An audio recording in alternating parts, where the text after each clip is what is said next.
தனது வாழ்வில் இப்படி ஒரு வலி நிறைந்த சூழலை சந்தித்ததே இல்லை என்றும் மனசு முழுவதும் வலி இருப்பதாகவும் விஜய் வீடியோ ஒன்றில் உருக்கமாக தெரிவித்தார். கரூர் பெருந்துயர சம்பவம் நிகழ்ந்து 58 மணி நேரத்திற்கு பிறகு விஜய் வீடியோ வெளியிட்டார். பழிவாங்க வேண்டும் என்ற எண்ணம் இருந்தால் தன்னை என்ன வேண்டுமானாலும் செய்யுங்கள் சிஎம் சார் என விஜய் முதலமைச்சருக்கு சவால் விடுத்துள்ளார். வீட்டிலோ அல்லது கட்சி அலுவலகத்திலோ தான் இருப்பேன் எனவும் வீடியோ மூலம் அவர் தெரிவித்துள்ளார்.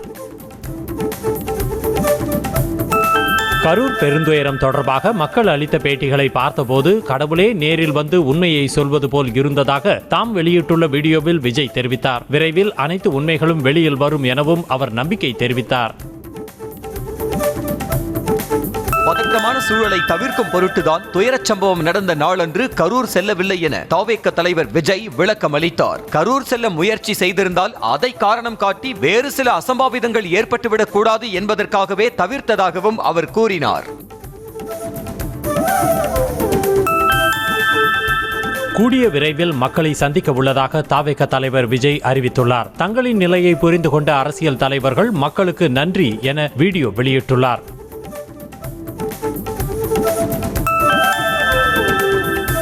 தனது முந்தைய பிரச்சாரங்களின் போது ஏற்படாத ஒரு சம்பவம் கரூரில் மட்டும் நிகழ்ந்தது எப்படி என விஜய் கேள்வி எழுப்பினார். மக்களுக்கு அனைத்து உண்மையும் தெரியும் என்றும் அனைத்தையும் அவர்கள் பார்த்து கொண்டிருப்பதாகவும் அவர் தெரிவித்தார். மக்களின் பாதுகாப்பில் எந்த சமரசமும் செய்து கொள்ளக்கூடாது என்ற எண்ணம் எப்போதும் இருப்பதாக தவேக தலைவர் விஜய் விளக்கம் அளித்துள்ளார். நடக்கக்கூடாத ஒன்று நடந்து விட்டதாகவும் அவர் வேதனை தெரிவித்தார். கரூரில் தங்களுக்கு ஒதுக்கப்பட்ட இடத்தில் பிரச்சாரம் செய்ததை தவிர வேறெந்த தவறும் செய்யவில்லை என விஜய் விளக்கம் அளித்துள்ளார். துயரச் சம்பவத்திற்கு பின்னர் தவேக நிர்வாகிகள், தொண்டர்கள் சமூக வலைதளங்களில் பதிவிடுவோரை கைது செய்வதாக அவர் வேதனை தெரிவித்தார். தவேகாவின் அரசியல் பயணம் இன்னும் வலிமையாக தொடரும் என தவேக தலைவர் விஜய் உறுதிபட தெரிவித்தார். தைரியத்துடன் பயணத்தை தொடர்வோம் எனவும் தொண்டர்களுக்கு விஜய் நம்பிக்கை கூறினார். ராங் ரூட்டில் சென்றதாகவும் வேண்டுமென்றே தாமதம் ஏற்படுத்தியதாகவும் போலீஸ் கூறிய புகாருக்கு விஜய் வெளியிட்ட முதல் வீடியோவில் பதில் இல்லாதது ஏமாற்றத்தை ஏற்படுத்தியுள்ளது. தனது பக்கம் இருக்கும் தவறுகளை அவர் ஒப்புக்கொள்ளவில்லை என விமர்சனங்கள் எழுந்துள்ளது. கரூர் பெருந்துயரம் தொடர்பான சந்தேகங்களுக்கு தமிழக அரசு விளக்கம் அளித்துள்ளது. எந்த அளவிற்கு நிலைமை மோசமாக இருந்தது என்பது தொடர்பான வீடியோ தொகுப்புடன் விளக்கம் அளிக்கப்பட்டது. விஜய் பரப்புரையின் போது விதிமுறைகள் மீறப்பட்டதாக தமிழ்நாடு அரசு வீடியோ வெளியிட்டு விளக்கம் அளித்துள்ளது. கரூர் பெருந்துயர சம்பவங்களின் உண்மை ஆதாரங்களை காட்டும் வகையில் அரசு தரப்பில் விளக்கம் அளிக்கப்பட்டது. பிரச்சாரத்திற்கு கேட்ட இடத்தை தரவில்லை என்ற தவேகாவினர் புகாருக்கு தமிழ்நாடு அரசு மறுப்பு தெரிவித்துள்ளது. விஜய் பிரச்சாரத்திற்கு எவ்வளவு பேர் கூடுவார்கள் என உளவுத்துறை கணிக்க தவறியது என்ற குற்றச்சாட்டுக்கும் விளக்கம் அளிக்கப்பட்டது. 50 பேருக்கு ஒரு காவலர் என்ற நிலையில் கரூரில் 20 பேருக்கு ஒரு காவலர் என ஒதுக்கப்பட்டதாக விஜய் பிரச்சாரத்தில் போதிய காவல்துறை பாதுகாப்பு வழங்கப்படவில்லை என்ற குற்றச்சாட்டுக்கு தமிழக அரசின் செய்தி தொடர்பாளர் IAS அமுதா விளக்கம் அளித்தார். கரூரில் விஜய் பிரச்சாரம் செய்தபோது மின்தடை ஏற்படவில்லை என வீடியோ ஆதாரத்துடன் தமிழக அரசு தெரிவித்தது. ஜெனரேட்டரை சுற்றி அமைக்கப்பட்ட தகடுகளை உடைத்துக் கொண்டு தவேக தொண்டர்கள் உள்ளே சென்றதால் மின்வெட்டு ஏற்பட்டதாகவும் அரசு விளக்கம் அளித்திருக்கிறது. பலர் அடுத்தடுத்து மயங்கி விழுந்ததும் போலீசார் அழைத்ததால் ஆம்புலன்ஸுகள் விரைந்ததாக தமிழக அரசு தெரிவித்தது. விஜய் பிரச்சார கூட்டத்திற்கு நடுவே ஆம்புலன்ஸுகள் தேவையின்றி வந்தது குறித்து எழுந்த குற்றச்சாட்டுக்கு அரசு விளக்கம் அளித்துள்ளது. சோகத்தில் இருக்கும் மக்களை காக்க வைக்கக்கூடாது என்பதற்காகவே கூட்ட நெரிசலில் உயிரிழந்தவர்களின் உடல் இரவில் பிரேத பரிசோதனை செய்யப்பட்டதாக தமிழக அரசு தெரிவித்துள்ளது. இரவு நேரத்தில் பிரேத பரிசோதனை செய்வதற்காக அண்டை மாவட்டங்களில் இருந்து 100க்கும் மேற்பட்ட மருத்துவர்கள் வரவழைக்கப்பட்டதாக அரசு தெரிவித்தது. கரூரில் மட்டும் அசம்பாவிதம் நடந்தது ஏன் என்ற கேள்விக்கு தமிழக அரசு விளக்கம் அளித்துள்ளது. நாமக்கல்லில் விஜய் பிரச்சாரத்தின் போது தொண்டர்கள் 34 பேர் மயங்கி மருத்துவமனையில் அனுமதிக்கப்பட்டதாகவும் விஜய் நடத்திய மாநாடு உள்ளிட்ட நிகழ்வுகள் அனைத்திலும் மக்கள் பாதிக்கப்பட்டதாகவும் தமிழக அரசு குற்றஞ்சாட்டியது. விபத்திற்கான காரணத்தை பிறர் மீது சுமத்த வேண்டும் என்பதே தமிழக அரசின் நோக்கமாக தெரிவதாக எதிர்க்கட்சித் தலைவர் எடப்பாடி பழனிசாமி குற்றம் சாட்டியுள்ளார். வருவாய் செயலாளர் ஊடகங்களுக்கு பேட்டி அளிப்பதன் அவசியம் என்ன எனவும் அவர் கேள்வி எழுப்பினார். அரசின் பேச்சாளர் என்ற வகையிலும் கூட ஒரு செயலாளர் இதுபோல் பேச அவசியம் என்ன என எடப்பாடி பழனிசாமி கேள்வி எழுப்பியுள்ளார். உண்மை சம்பவத்தை மறைப்பதற்கு திமுக அரசு இப்படிப்பட்ட நாடகத்தை அரங்கேற்றுவதாக இபிஎஸ் கண்டனம் தெரிவித்தார். கரூர் பெருந்துயரம் தொடர்பான வழக்கில் கைது செய்யப்பட்ட தாவேகா நிர்வாகிகள் மதியழகன் மற்றும் பவுன்ராஜுக்கு நீதிமன்ற காவல் விதிக்கப்பட்டது. இருவரையும் அக்டோபர் 14ஆம் தேதி வரை நீதிமன்ற காவலில் சிறையில் அடைக்க கரூர் குற்றவியல் நீதித்துறை நடுவர் உத்தரவிட்டுள்ளார். விஜய் வந்தாலே அது மாநாடுதான் எனவும் 10,000 பேர் மட்டுமே வருவார்கள் என கணித்தது தவறு எனவும் நீதிபதி கருத்து தெரிவித்துள்ளார். தாவேக நிர்வாகிகள் மீதான கைது நடவடிக்கை தொடர்பாக கரூர் குற்றவியல் நடுவர் நீதிமன்றத்தில் பரபரப்பு வாதங்கள் நடைபெற்றன. கூட்டம் அதிகமாக இருப்பதை அறிந்தும் நிர்வாகிகள் ஏன் விஜயின் கூட்டத்தை நிறுத்தவில்லை என தாவேகா நிர்வாகிகள் மீதான கைது நடவடிக்கை தொடர்பாக நீதிபதி கேள்வி எழுப்பினார். விடுமுறை நாள் என்பதால் அனைத்து தரப்பினரும் வருவார்கள் என தெரியாதா எனவும் சரமாரி வினவினார். பிற்பகல் 3 மணிக்கு விஜய் வந்திருந்தால் கரூரில் துயர சம்பவம் நடந்திருக்காது என நீதிமன்றத்தில் போலீஸ் தரப்பு வாதிட்டது. குறிப்பிட்ட நேரத்திற்கு முன்னதாகவே வந்து விடுவோம் என அவர்களே விளம்பரம் கொடுத்ததாகவும் தாவேகா மீது கரூர் போலீசார் குற்றம் சாட்டியுள்ளனர். தங்களுடைய கட்சி வளர்ந்து வரும் கட்சி என்பதால் தான் 10,000 பேர் கூட்டத்திற்கு வருவார்கள் என மனு அளித்ததாக தாவேகா தரப்பு வாதிட்டுள்ளது. கரூர் மாவட்டத்திற்கு அன்று சம்பள நாள் என்பதால் கூட்டம் அதிகமாக வராது என நினைத்ததாகவும் கரூர் நீதிமன்றத்தில் விளக்கம் அளிக்கப்பட்டுள்ளது. கரூர் வேலுச்சாமிபுரத்தில் எதிர்க்கட்சித் தலைவர் இபிஎஸ் பிரச்சாரம் நடத்தியதாகவும் அப்போது 15,000 பேர் கலந்து கொண்டதாகவும் போலீஸ் தரப்பு வாதிட்டது. அதிமுக பிரச்சாரத்தில் அப்போது 137 காவலர்கள் தான் பாதுகாப்பில் இருந்ததாகவும் கரூர் நீதிமன்றத்தில் டிஎஸ்பி தகவல் தெரிவித்துள்ளார். விஜய்க்கு கூடிய முந்தைய கூட்டங்களை போலீசார் ஆய்வு செய்யாமல் அனுமதி கொடுத்து விட்டார்களா என தாவேக தரப்பு எதிர்கேள்வி எழுப்பியது. அசம்பாவிதத்திற்கு தாங்கள் மட்டுமே பொறுப்பு கிடையாது என்றும் அரசு தரப்பிலும் தவறு இருப்பதாகவும் கரூர் நீதிமன்றத்தில் தாவேக குற்றம் சாட்டியது. கரூர் கூட்ட நெரிசல் வழக்கில் தலைமறைவாக உள்ள தாவேகா பொதுச் செயலாளர் புசி ஆனந்த் மற்றும் இணை பொதுச் செயலாளர் சிடிஆர் நிர்மல்குமார் ஆகியோர் முன்ஜாமீன் கேட்டு உயர்நீதிமன்ற மதுரை கிளையில் மனு தாக்கல் செய்துள்ளனர். கரூர் கூட்ட நெரிசல் வழக்கில் இருவர் மீதும் பல பிரிவுகளில் வழக்கு பதிவு செய்யப்பட்டுள்ளது. 41 பேரின் உயிரிழப்பு மிகப்பெரிய மனவலியை ஏற்படுத்தி உள்ளதாக தாவேகாவின் தேர்தல் பிரச்சார மேலாண்மை பொதுச் செயலாளர் ஆதவ் அர்ஜுனா வேதனை தெரிவித்தார். கரூர் பெருந்துயரம் ஏற்பட்டு 3 நாட்களுக்கு பின்னர் செய்தியாளர்களுக்கு பேட்டி அளித்த அவர் எதுவும் பேசும் மனநிலையில் தாம் இல்லை என்று கூறினார்.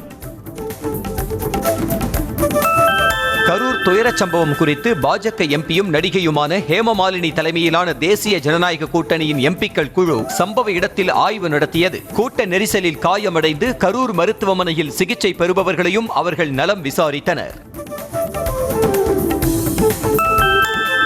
கரூர் பெருந்துயர சம்பவம் அனைத்திற்கும் யார் பொறுப்பு என பாஜக எம்பி ஹேமமாலினி கேள்வி எழுப்பினார். பெரிய நடிகரின் பிரச்சார இடத்திற்கு சிறிய சாலை ஒதுக்கியது தவறு எனவும் மாவட்ட நிர்வாகம் மீது அவர் குற்றம் சாட்டினார்.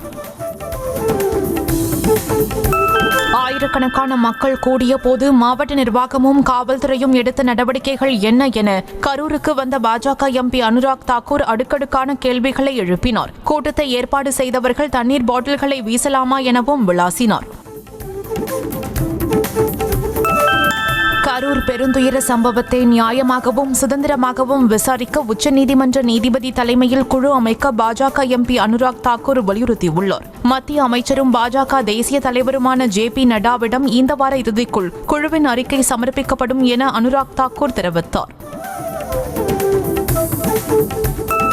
கரூர் கொடுந்துயரத்தில் தமது அரசியல் விளையாட்டை பாஜக வெளிப்படையாக தொடங்கிவிட்டதாக விசிக தலைவர் திருமாவளவன் குற்றம் சாட்டினார். பாஜகவின் சதியை முறியடிக்கும் வகையில் காங்கிரசும் உடனடியாக உண்மை கண்டறியும் குழுவை அமைக்க வேண்டும் என ராகுல் காந்திக்கு அவர் கோரிக்கை விடுத்தார்.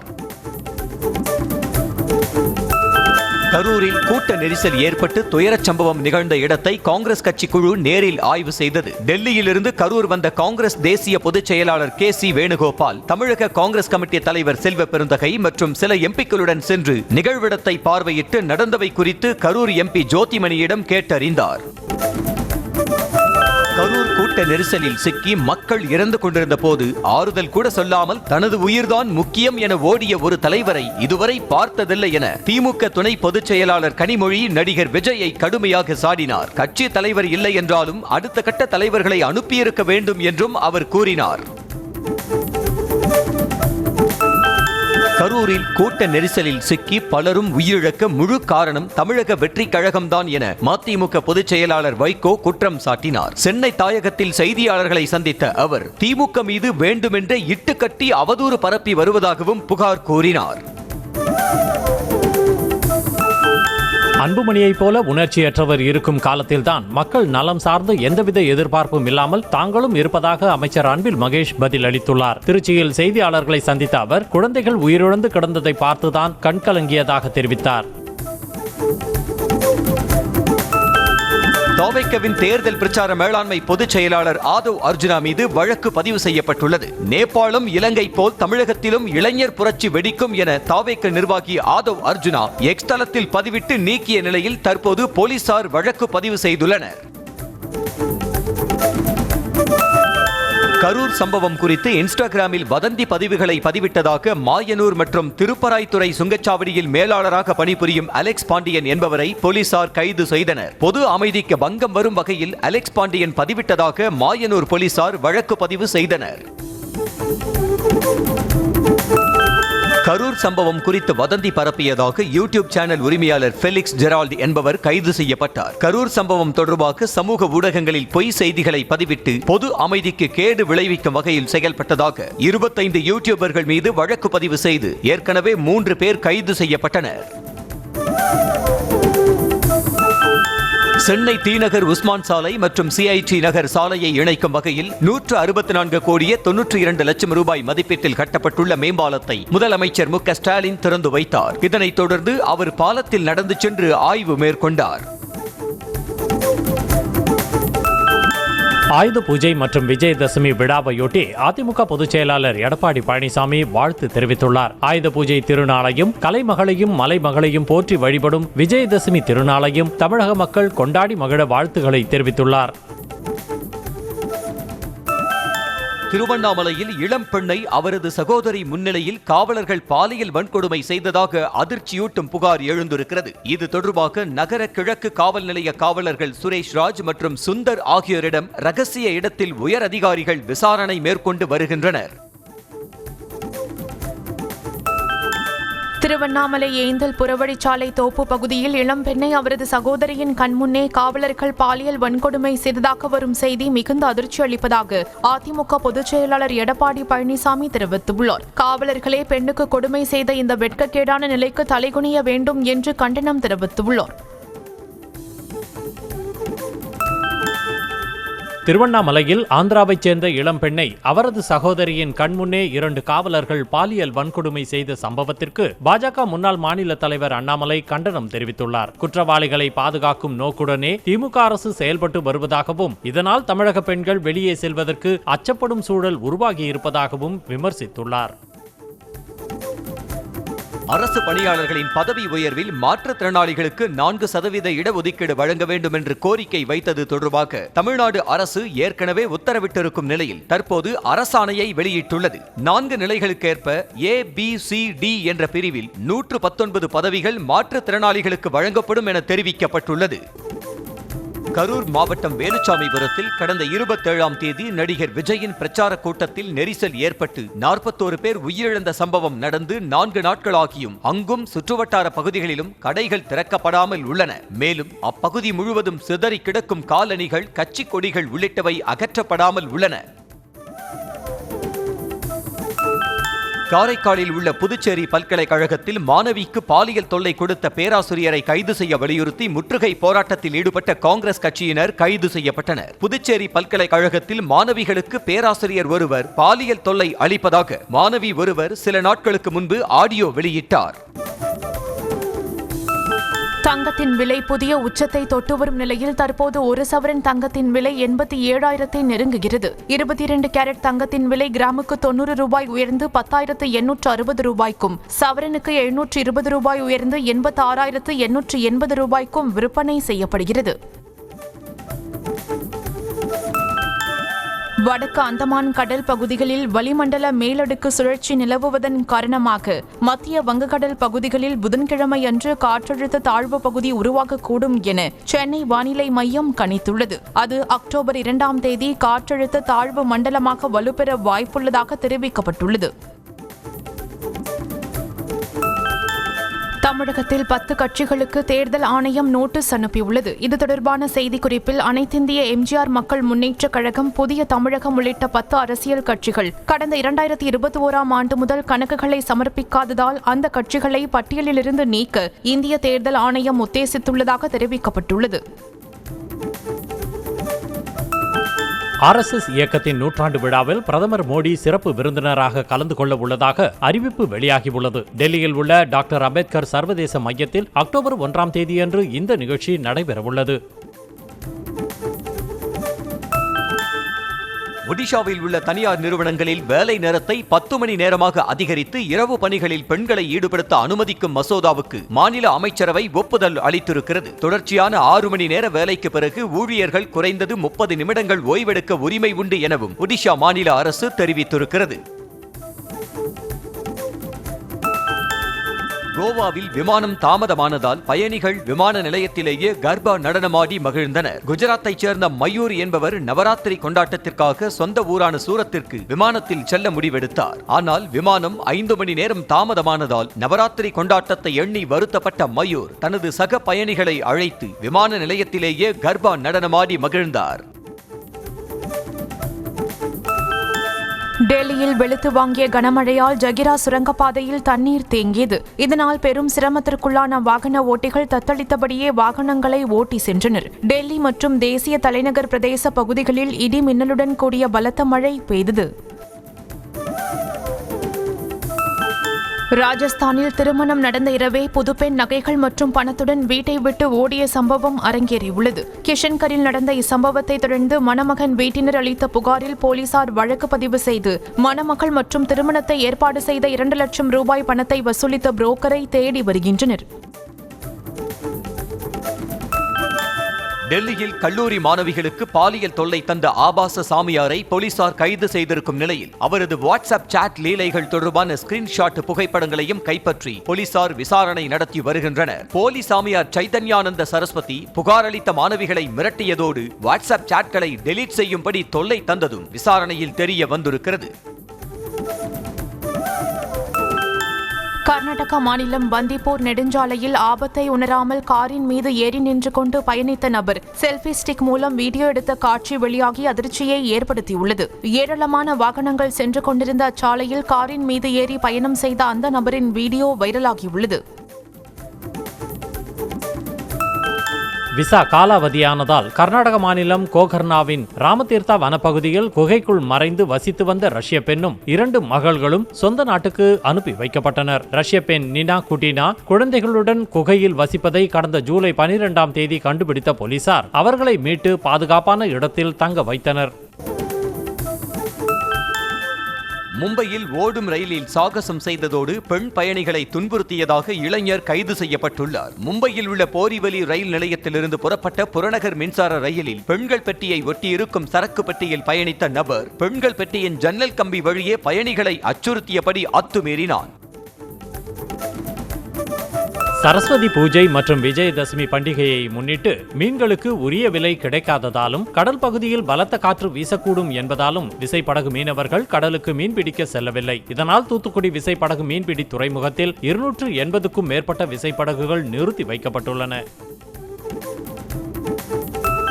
குடியிருப்பு பட்டா, நிலப்பட்டா வழங்க கோரி நாகை மாவட்ட ஆட்சியர் அலுவலகம் முன்பு தமிழ்நாடு விவசாய சங்கம் மற்றும் அகில இந்திய விவசாய தொழிலாளர் சங்கம் சார்பில் 500க்கும் மேற்பட்டோர் ஆர்ப்பாட்டத்தில் ஈடுபட்டனர். மாநிலம் முழுவதும் வழங்கப்பட்ட 12 லட்சம் ஏக்கர் பஞ்சமி நிலங்களை மீட்டு பட்டியலின மக்களுக்கு ஒப்படைக்க வலியுறுத்தி கண்டன முழக்கங்கள் எழுப்பப்பட்டது.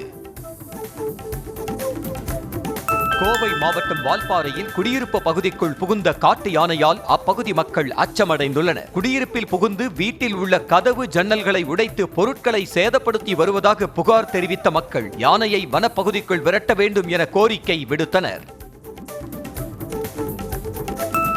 திருவாரூர் மாவட்டத்தில் உள்ள தொடக்க வேளாண்மை கூட்டுறவு நிலையங்களில் யூரியா, நுண்ணூட்ட உரம் உள்ளிட்டவற்றிற்கு கடும் தட்டுப்பாடு உள்ளதால் விவசாய பணிகள் பாதிக்கப்படுவதாக விவசாயிகள் தெரிவித்துள்ளனர். உர தட்டுப்பாட்டை நிவர்த்தி செய்து பூச்சி மருந்துகள் போன்றவற்றை மானிய விலையில் வழங்க வேண்டும் என விவசாயிகள் கோரிக்கை வைத்துள்ளனர். கிருஷ்ணகிரி மாவட்டம் வேலம்பட்டி அருகே ஆசிரியர் தம்பதி வீட்டில் கொள்ளையடிக்கப்பட்ட 61 சவரன் தங்க நகைகளை மீட்ட போலீசார் இது தொடர்பாக 3 பேரை கைது செய்தனர். பாலேக்குழி கிராமத்தைச் சேர்ந்த ஆசிரியர்களான ஆனந்தன், தெய்வானை தம்பதி கடந்த 22ஆம் தேதி பள்ளிக்கு சென்று விட்டு வீடு திரும்பிய போது நகை மற்றும் பணம் திருடு போனது தெரிய வந்தது. திண்டுக்கல் மாவட்டம் வேடச்சந்தூர் நோக்கி சென்ற பேருந்தின் பின் டயர்கள் கழன்று பேருந்தின் முன்பாக ஓடியதால் பயணிகள் அச்சமடைந்தனர். காக்காத்தோப்பூர் பிரிவு அருகே வந்தபோது பேருந்தின் பின்புற 2 டயர்கள் கழன்று பேருந்துக்கு முன்பாக ஓடின. போல்டு தளர்ந்ததால் டயர்கள் கழன்றதாக தகவல் வெளியாகியுள்ளது. திருவள்ளூர் மாவட்டம் திருத்தணியில் பொதுமக்களை அச்சுறுத்தும் வகையில் கையில் ஆயுதங்களுடன் ரீல்ஸ் வெளியிட்ட 6 இளைஞர்களை போலீசார் கைது செய்தனர். திருத்தணி, பட்டாபிராமபுரம், அகூர், அமிர்தாபுரம், எல்லம்பள்ளி கிராமங்களைச் சேர்ந்த இளைஞர்கள் கையில் பயங்கர ஆயுதங்களுடன் இன்ஸ்டாகிராமில் பதிவிட்ட வீடியோ வைரலானது. புதுக்கோட்டை மாவட்டம் அழகாபுரியில் நடந்த உங்களுடன் ஸ்டாலின் திட்ட முகாமிற்கு வராமல் வருவாய்த்துறை அதிகாரிகள் பணி புறக்கணிப்பில் ஈடுபட்டதால் பயனாளிகள் அவதியடைந்தனர். முகாமில் கொடுக்கப்படும் மனுக்களை பரிசீலனை செய்ய கால அவகாசம் வழங்க வேண்டும் உள்ளிட்ட கோரிக்கைகளை வலியுறுத்தி வருவாய்த்துறை அதிகாரிகள் முகாமிற்கு வரவில்லை. திண்டுக்கல் ரயில் நிலையத்தில் ரயிலின் மீது ஏறிய மனநலம் பாதிக்கப்பட்டவர் மீது மின்சாரம் பாய்ந்ததில் தீக்காயமடைந்தார். ஆந்திராவிலிருந்து திருப்பரங்குன்றத்திற்கு சென்ற டீசல் டேங்கர் சரக்கு ரயில் மீது ஏறிய மனநலம் பாதிக்கப்பட்ட நபர் உயர் மின்னழுத்த கம்பியை பிடித்ததில் மின்சாரம் தாக்கியது. தொடர் விடுமுறையொட்டி கன்னியாகுமரி மாவட்டம் திருப்பரப்பு அருவியில் குவிந்த ஏராளமான சுற்றுலா பயணிகள் நீண்ட நேரம் அருவியில் நீராடி மகிழ்ந்தனர். கடந்த 2 தினங்களுக்கு முன்பு திருப்பரப்பு அருவியில் குளிக்க தடை விதிக்கப்பட்டிருந்த நிலையில் தண்ணீர் சீராக வரும் பகுதிகளில் குளிக்க அனுமதி அளிக்கப்பட்டுள்ளது. ஈரோடு மாவட்டம் பெருந்துறை சிப்காட் தனியார் இரும்பு தயாரிப்பு நிறுவனத்திற்கு டேங்கர் லாரியில் கொண்டு செல்லப்பட்ட அமிலம் வழிநெடுகிலும் கசிந்து புகை வெளியேறியது. மேட்டூரில் தனியார் நிறுவனத்திடமிருந்து ஹைட்ரோகுளோரிக் அமிலம் கொண்டுவரப்பட்ட லாரி பெருந்துறை தனியார் நிறுவனத்திற்குள் நுழைந்தபோது அமிலம் கசிந்ததால் லாரி வெளியேற்றப்பட்டதாக கூறப்படுகிறது. சேலம் மாவட்டம் ஏற்காட்டில் தெருநாய்களுக்கு ராபிஸ் தடுப்பூசி போடும் பணி தொடங்கப்பட்டது. ஒண்டிக்கடை, காந்தி பூங்கா, அண்ணா பூங்கா உள்ளிட்ட பல்வேறு பகுதிகளில் சுற்றித் திரிந்த நாய்களுக்கு ஊராட்சி நிர்வாகம் சார்பில் தடுப்பூசி போடப்பட்டது.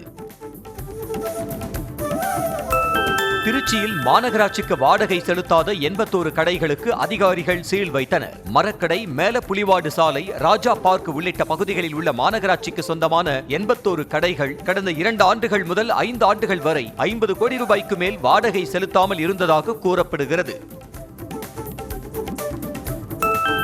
கடலூர் மாவட்டம் பன்ருட்டியில் கடலூர் சித்தூர் சாலையில் உள்ள மயில் கல்லுக்கு சாலை பணியாளர்கள் ஆயுத பூஜை கொண்டாடினர். மயில் கல்லை சுத்தம் செய்து மஞ்சள், குங்குமம், விபூதியிட்டு வாழைக்கன்று கட்டி தாங்கள் பயன்படுத்தும் உபகரணங்களை வைத்து படையலிட்டு சாலை பணியாளர்கள் பூஜை செய்தனர்.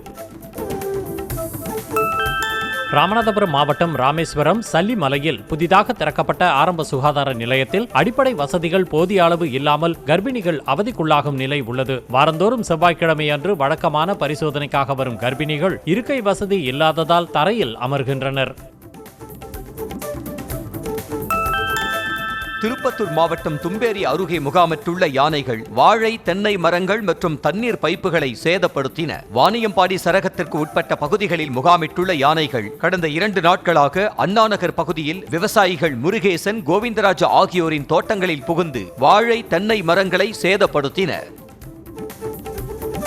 ஈரோடு மாவட்டம் ஆசனூரில் இருசக்கர வாகன ஓட்டியை யானை தாக்க வந்த நிலையில் அவர் நூலிழையில் உயிர் தப்பிய வீடியோ வெளியாகியுள்ளது. சாலையில் யானை வருவதை பார்த்த இருசக்கர வாகன ஓட்டி செல்போனில் வீடியோ எடுத்தவாறு சென்றபோது எதிர்பாராத விதமாக யானை திடீரென அவரை விரட்டியது.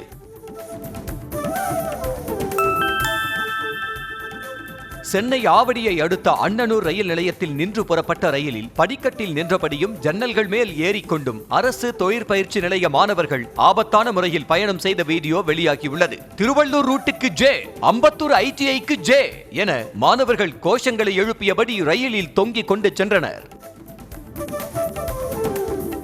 குடியிருப்பு பட்டா வழங்குதல், பஞ்சமி நிலங்களை மீட்பது உள்ளிட்ட கோரிக்கைகளை வலியுறுத்தி தமிழ்நாடு விவசாய சங்கத்தினர் கடலூர் மாவட்ட ஆட்சியர் அலுவலகத்தை முற்றுகையிட்டு போராட்டத்தில் ஈடுபட்டனர். அரசு புறம்போக்கு நிலங்களில் குடியிருப்பவர்களுக்கு பட்டா வழங்க வேண்டும் உள்ளிட்ட கோரிக்கைகளை வலியுறுத்தி முழக்கங்கள் எழுப்பப்பட்டன.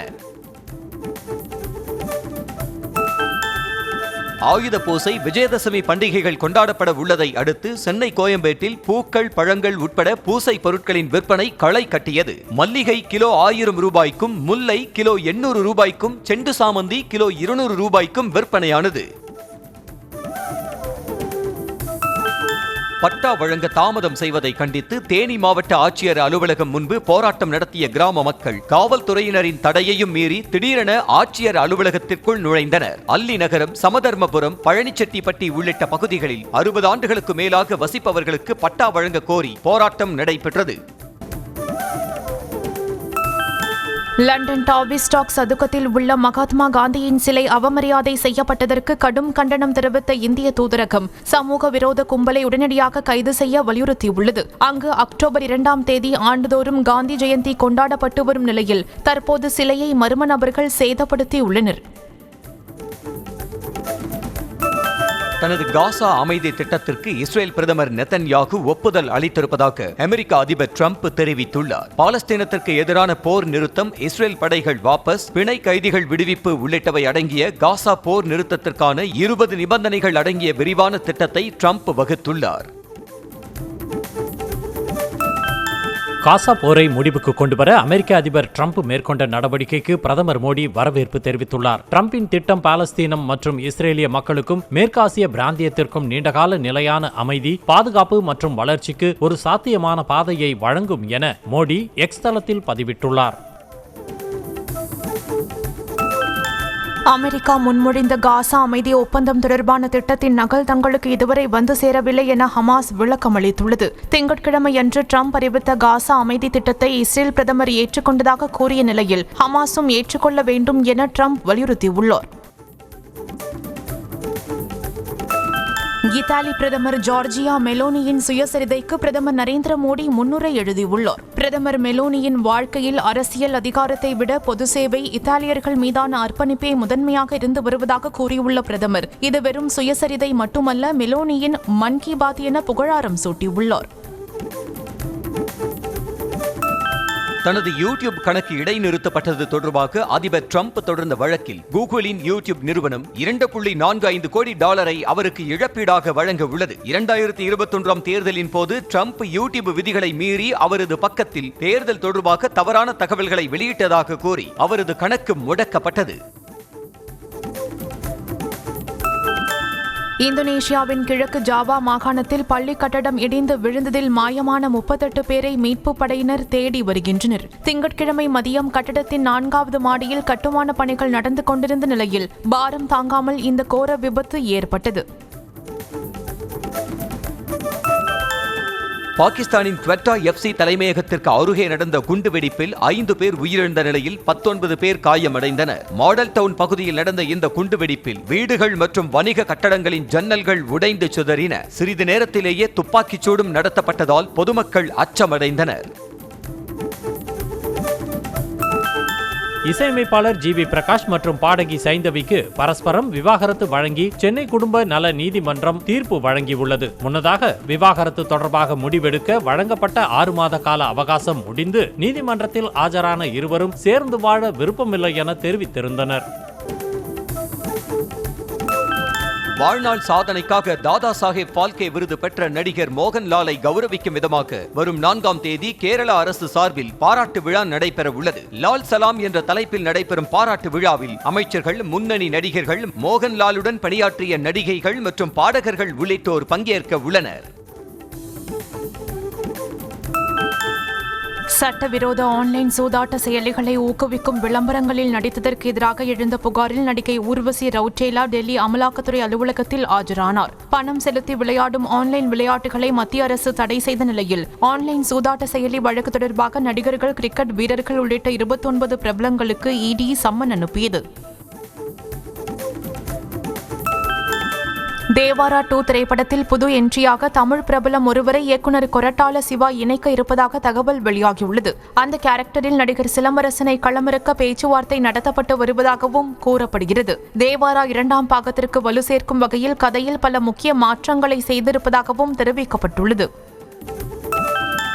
பாலிவுட் நடிகரும் தயாரிப்பாளருமான பரேஷ் ராவலின் தி தாஜ் ஸ்டோரி படத்தின் மோஷன் போஸ்டரில் தாஜ்மஹாலின் குவி மாடத்திற்கு அடியிலிருந்து சிவன் சிலை தோன்றுவது போல் இடம்பெற்ற காட்சியால் சர்ச்சை வெடித்திருக்கிறது. இதற்கு கடும் கண்டனங்கள் எழுந்ததை அடுத்து இந்த படம் மத ரீதியிலான எந்த விஷயங்களையும் கையாளவில்லை என்றும் தாஜ்மஹாலுக்குள் ஒரு சிவன் கோயில் இருப்பதாக கூறவில்லை எனவும் படக்குழு விளக்கம் அளித்திருக்கிறது. ஆஸ்திரேலியாவுக்கு எதிரான கிரிக்கெட் தொடரில் இருந்து இந்திய அணியின் ஆல்ரவுண்டர் ஹர்திக் பாண்டியா காயம் காரணமாக விலகி உள்ளதாக தகவல் வெளியாகியுள்ளது. ஆசிய கோப்பை தொடரின் போது காயத்தால் பாதிக்கப்பட்ட அவர் கடைசி 2 போட்டிகளில் விளையாடவில்லை என்பது குறிப்பிடத்தக்கது. ஆஸ்திரேலியாவுக்கு எதிரான ஜூனியர் மகளிர் ஹாக்கி போட்டியின் 3வது ஆட்டத்தில் இந்திய அணி அபார வெற்றி பெற்றது. முதல் 2 ஆட்டங்களிலும் தோல்வியை சந்தித்த இந்திய அணி 3வது ஆட்டத்தில் தொடக்கம் முதலே அபாரமாக விளையாடி 1-0 என்ற கோல் கணக்கில் ஆஸ்திரேலியாவை வீழ்த்தி முதலாவது வெற்றியை பெற்றது. செவ்வாய்க்கிழமை மற்றும் காலாண்டு விடுமுறை என்பதால் திருவள்ளூர் மாவட்டம் சிறுவாபுரி பாலசுப்பிரமணிய சுவாமி கோயிலில் பக்தர்கள் கூட்டம் அலைமோதியது. பொது தரிசனம், 50 மற்றும் 100 ரூபாய் கட்டண தரிசனம் என அனைத்து வரிசைகளிலும் பக்தர் கூட்டம் நிறைந்து காணப்பட்டது.